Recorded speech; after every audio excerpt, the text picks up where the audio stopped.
Okay, so for the first portion, we're going to go over the electronic logbook overview, or ELD, as they call it. This was just finalized not too long ago.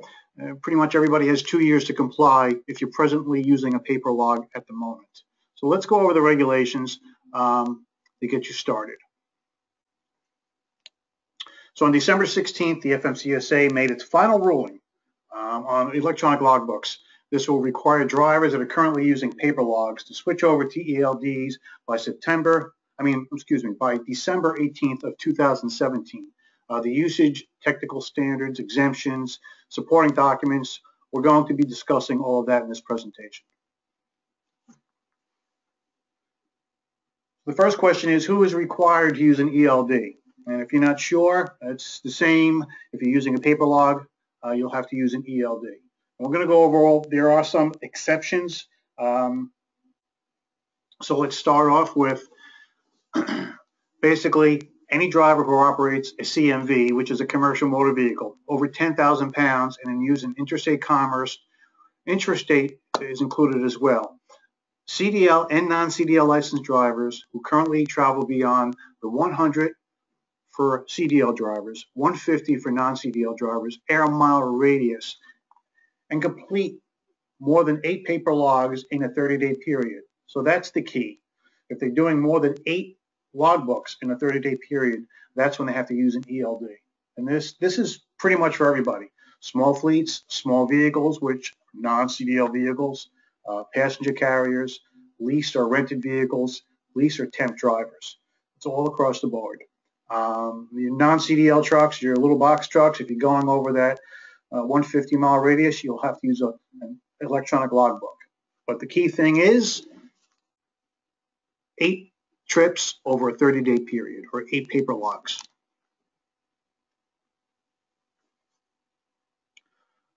So the exception, drivers that only completed paper logs 8 days or less of the last 30 days, drivers operating towaway or drive-away vehicles, and drivers operating 1999 or older vehicles as described in the VIN number. Not going to be too many of those around for our hub customers. So pretty much means everybody if you're going over 8 paper logs in a 30-day period. So that's the key. So I made up a little calendar here, and with this regulation, it's 1, 2, 3, 4, 5, 6, 7, 8. This would just qualify for an exception to the ELD. Anything more than this, 1 more paper log, let's say on January 28th, they would be required to use an ELD. The key thing is if they're going under 8, if it's 8 days or less, you can continue to use a paper log. That's what the law is currently telling us. It's got 2 years. There may be some exceptions to that, but this is how it is at the moment.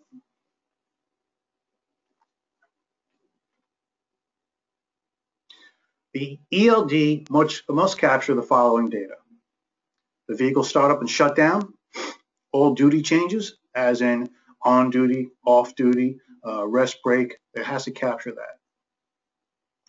Once per hour while the vehicle is in operation, and when entering or ending a special driving period.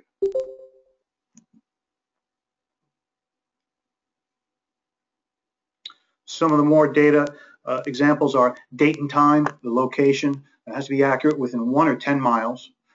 Engine hours, vehicle miles, the driver, vehicle, and carrier. Driver's name, his information, driver's license number, the vehicle information, what carrier he or she works for. All that description has to be in the data capture.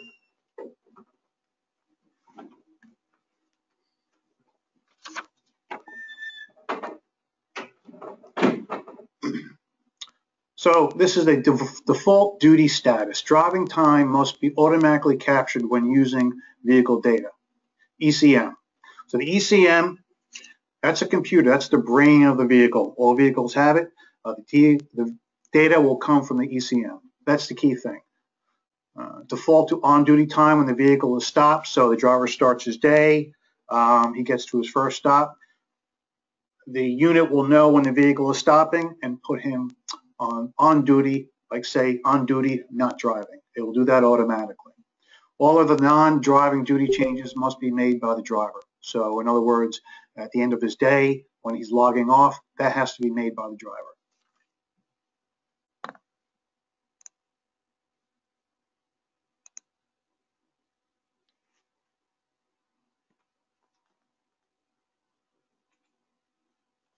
For the driver entries, it's going to be non-driving duty status, location if prompted so by the device, the commercial motor vehicle, well, it's like say the tractor or straight truck, and or the trailer numbers as well. Shipping document, shipper commodity information, annotations, comments, and the edits or required when needed. And there's also use of the special driving categories, yard time, on duty, or personal use, off-duty time. Like say if a driver is bobtailing back to his house, that's his personal use. And that would be qualified as off-duty time.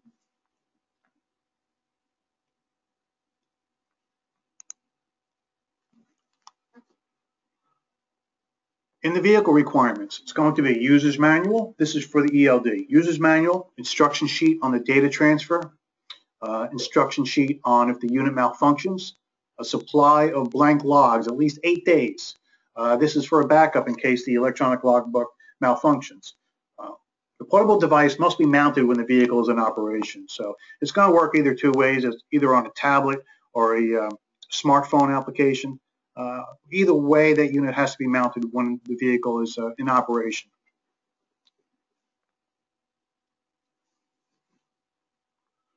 So on the unassigned, the ELD must warn the driver if the vehicle is moving and no driver is logged in.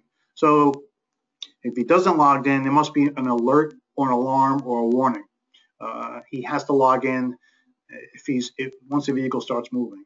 The driver is offered an opportunity to accept any unassigned driving in the vehicle. I'll give you an example. Your truck goes in for a PM and it's being driven by a mechanic. That would be an unassigned.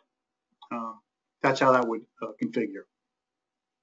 Assigned driving on the device must be visible at the roadside. So if it's getting a roadside inspection, it has to be nobody's assigned to the driver. So say, for example, again, a hub mechanic, he gets pulled over into a DOT station.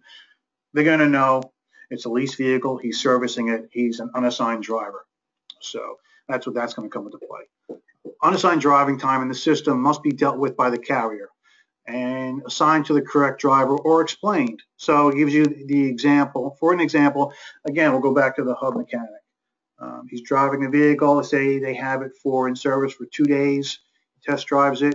Either the transportation manager, the warehouse manager, or the driver of that particular vehicle, for the days that it was assigned, it has to be explained. Vehicle in for service, things of that nature. So that's how it's going to work on that. On the editing and changes, the drivers may edit and enter missing information. Driver edited logs may be recertified and resubmitted by the driver. The supervisors can request edits to the logs. However, the driver needs to approve and resubmit. This is something they've changed.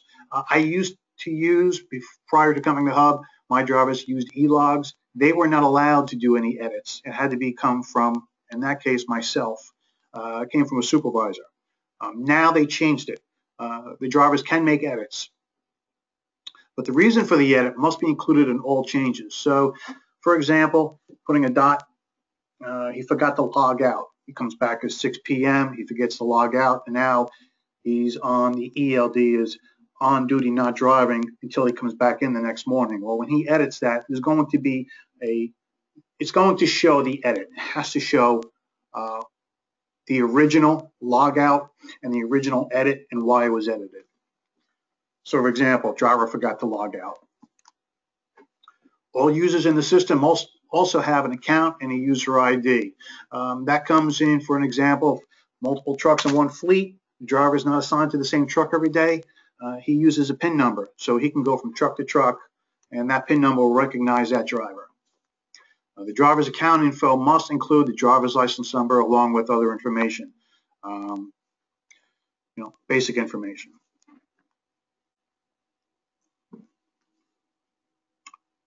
So in the roadside inspection aspect of it, drivers must be able to hand the officer the device or print out if requested.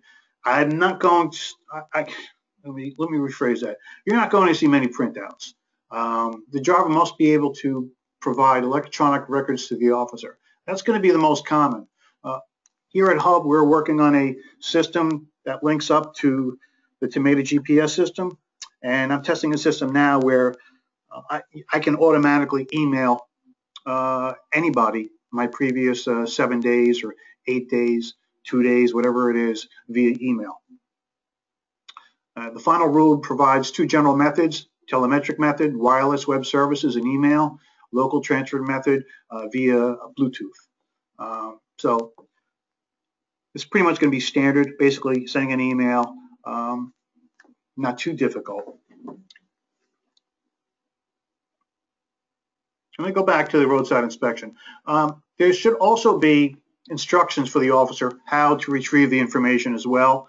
He may just want to look at the unit and slide it. It's like a smartphone or a tablet. See his previous days and previous 7, 8 days.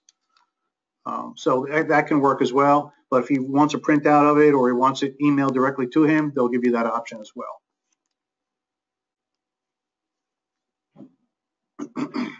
So for the timeline of this, 60 days after published, it became effective. Compliance date is 2 years after the publication date, and the use is required. And all devices sold and installed must meet the ELD standards and be in the FMCSA's list. It has to be approved by the FMCSA, which is a DOT. Supporting document requirements will go into full effect as well. There is some grandfathering in there. There are some AOBRDs, electronic onboard recorders. If they can be updated within 2 years, they would get an additional 2 years. Okay, so if they cannot be updated to go along with the new ruling, they'll get an additional 2 years. Okay, so it gives them time to switch over to the new ELDs. There will be harassment regulations apply as soon as the carrier installs the devices meeting ELD standards. For the harassment, we'll get more involved with that. Harassment involves using the data from the system to force a driver to drive when ill, fatigued, or out of hours. You can't make a driver drive if he's going to be running out of hours. You can't do it. Now it's recorded, so the driver has more backup. It's not just he said, she said. Now it's electronic recording devices. This is for your over-the-road truck drivers that go far distances. They're away from home for days on end. There's no more the dispatcher pushing that driver to drive illegally. It's all being recorded now. The driver must approve all records, including edits and related comments. Drivers must have access to all records in the ELD system. The FMCSA will establish processes for dealing with harassment complaints, and the device must have a mute or volume control for warnings. Or on the Elog system I use, we used to be able to send private messages, pick up this stop, or stop here, stop there. The device must have a mute.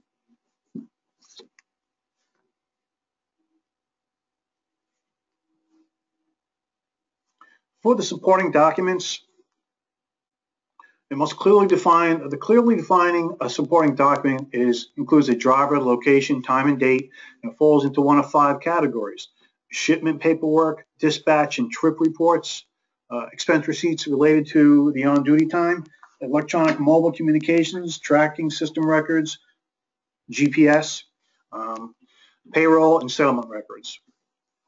So it's one of those 5 categories.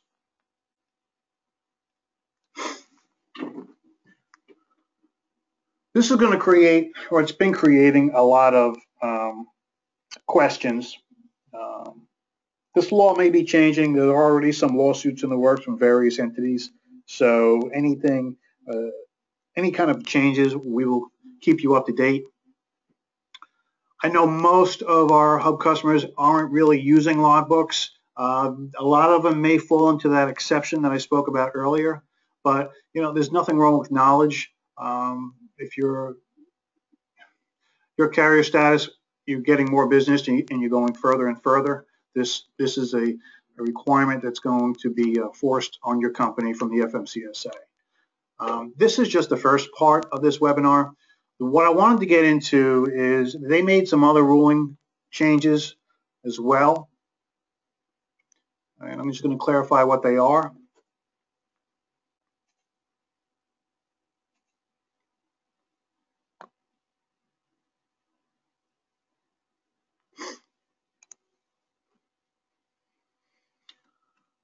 Okay, so the biggest change is it's called the URS and MCSA-1. I've been following this really closely because it affects everybody, more so new entities, but it'll affect existing entities as well.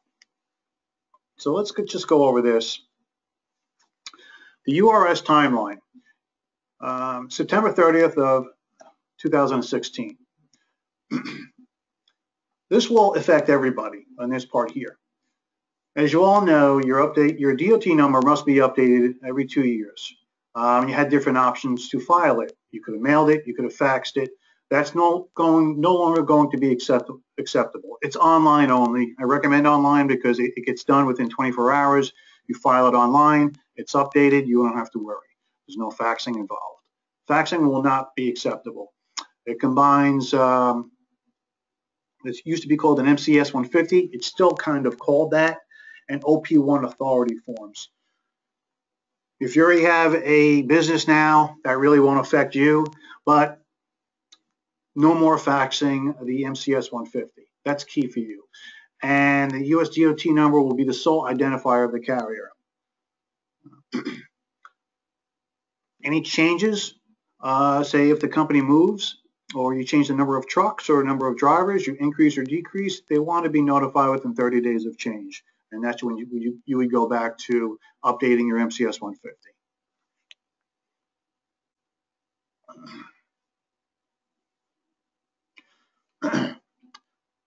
Some of this is already enforced, some of it is not.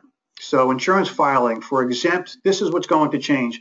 Right now, if you're an exempt for hire and private hazardous material carrier, exempt for hire, you have to file. It used to be if you were an exempt for hire, where you were in a commercial zone, you did not have to file your insurance.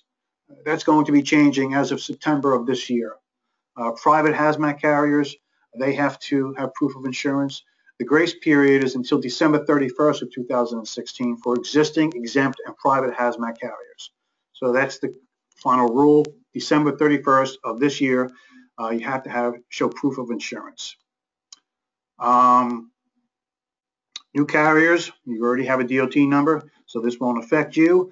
It's going to be a $300 fee also as of September of this year for just getting a DOT number. New for-hire carriers will have to pay an additional $300, so the total fee would be $600, and that would be as of September 30th of 2016. This I've been doing a lot of research on. I kind of panicked in a way, but this is going to affect everybody. If you're a private carrier now, so you're not a for-hire carrier, you do not have an MC number, you're going to have to get what they call a process agent.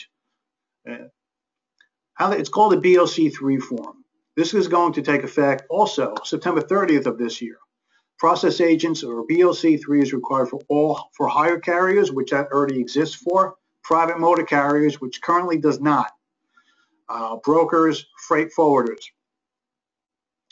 I found that, we are a leasing company and we would have to also file a BOC3. I tried filing one. If you just stay in one state only, so you're just a New York carrier or an intrastate carrier, you can be your own process agent, as long as the person on that form lives in the state that the carrier exists in. Okay. If you're going to be traveling, crossing state lines, you need a process agent for every state you're going to be traveling through. So to eliminate that, you would get a blanket designation. Here's the simple part of this. costs about $30, and it's a one-time fee. You can do it online. I have links here at the end of this presentation to show you how to get one. That's not until September. I tried doing it for Hub Truck. Currently, the system does not allow us to get one because only if you have an MC number for a for-hire carrier. That should be changing in the next few months. It's a $30 fee, blanket designation. It's done within, I'd say 24 hours. They send all the information to the FMCSA and you're good to go. There'll be some notices being sent out to all people who do not currently have a process agent. There will be letters. When they're going to be sent out, I haven't gotten an answer on that yet. Where it says on electronic filings only, new DOT applicants will have to get a process agent before their DOT number is active. But that really doesn't affect you because you already have a DOT number. But that is coming, the BLC3, process agent. Now, over the past year and a half, there have been a lot of confusion between the URS and the UCR, and there are some myths and realities.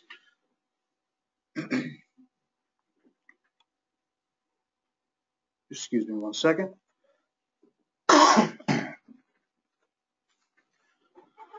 The myth is the UCR and the URS is the same thing. And the reality is unified carrier registration is completely separate and distinct from the federal URS. Single state-based registration system enacted of 2005 replaced the single state registration system. But basically, they're not the same. They're different. The UCR does exist. And when you file a UCR, you do not get a decal. You don't get a license. You just get a proof of online. And there is a database showing if you paid the UCR or not. The next, I didn't put it on here, but the next common question is, why does it say Indiana? Well, that's where the UCR is based out of. So if you're an interstate carrier, which means crossing state lines, you have to file a UCR. So the UCR agreement applies to the following entities. They must be interstate, all for-hire motor carriers, private motor carriers, freight forwarders, broker, and people like us, leasing companies. The key thing, interstate. Crossing state lines, so a lot of people get confused with that. You ask them, do you travel interstate? They say, no, we only go to New Jersey. Well, if you're in New York, that's interstate. Unfortunately, in the tri-state area, most of us are interstate carriers. So then you would have to file your UCR. The URS is your registration, your DOT number, what used to be or is still known as the MCS 150, updating a DOT number. That's part of the URS. So here are some links. Anybody, if you would like a copy of this presentation, all these links for the UCR, the URS, new DOT applicants, if the MCS 150 update, and right here is the registered process agents. Let me just take you there real quick. This will take you right to the FMCSA website. It explains what a process agent is, if you need one, how do I designate, and then they show different process agents, the state where they're based out of. Well, let's say here, we'll click on New York. They give you all these different names. Some of them even have the links on here. So you would just go there, file it, and you'd be good to go. So the next thing I would like to bring up is the hubtruck.com website. I have been given some authority where I can start adding different events and different regulations to the website. So I strongly suggest using this. I change this, I add different things, take away certain things. When I feel people have to be aware of a regulation, I like to put it up on the website. I always usually put the link, any kind of link, right below what I have to say. The latest problem we've been running into, or carriers have been running into, is not knowing if their highway use tax decal is expired or not. So I bring that up as well. Any kind of webinars, I really push on the Hub website. It really is a useful tool. I really recommend everybody to use it. Another feature on here is all the previous presentations that I've done, I record, and I also put them up on the website as well. We did medical card certification, what to do in case of an accident, regenning, the DPF regen, pre-trip. This is great for new drivers that aren't familiar with doing a pre-trip. Have them watch the video. Everything is right from the Hub website. So it's a very useful tool, and we're trying to make the most to educate our customers. Winter trucking safety. Also, there's also winter items, winter emergency items for truck drivers. So I try to do the best as far as updating and what I think our customers should know. So if there are any questions, feel free to type it in, and let's see.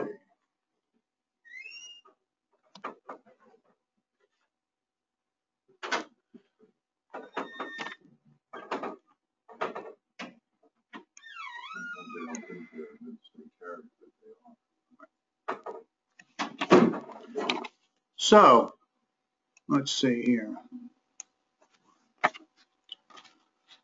Let me just bring this up for interstate carriers. If you're also an interstate carrier, if the product you deliver was delivered to you from an out-of-state location and then you deliver it to your customers, you may be qualified, or you will be qualified as an interstate carrier. So let's say you have a warehouse in Queens. The product is brought to you from Connecticut. Well, now you're an interstate carrier because it's where the product originated. So just keep that in mind as well. Like I said before, most of the carriers in this region, because of where we're located, they would be considered interstate carriers.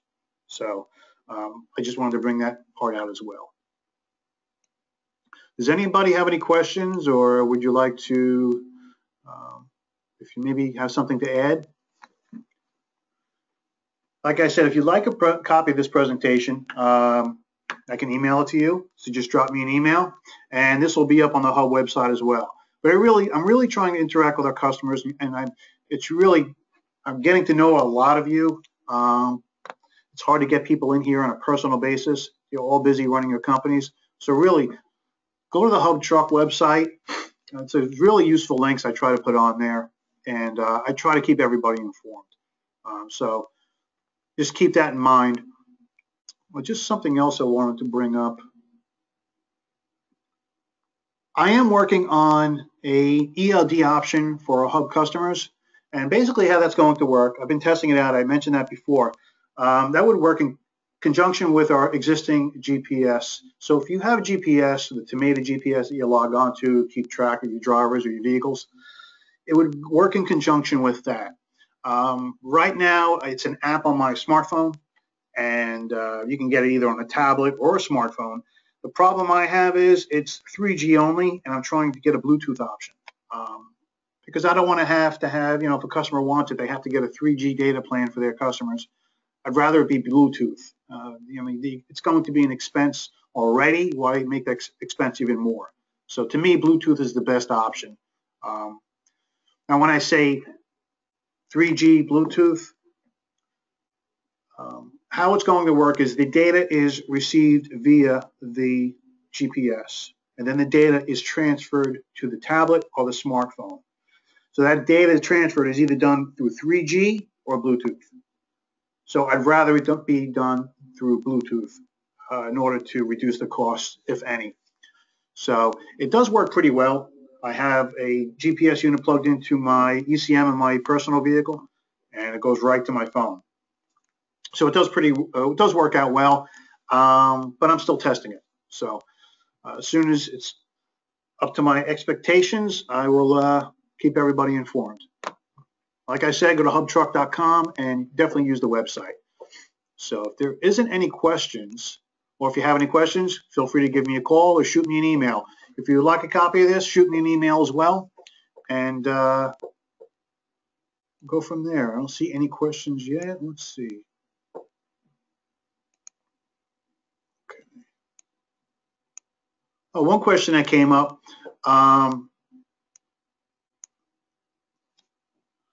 There are some apps on their phones, and can they use that as an E-log?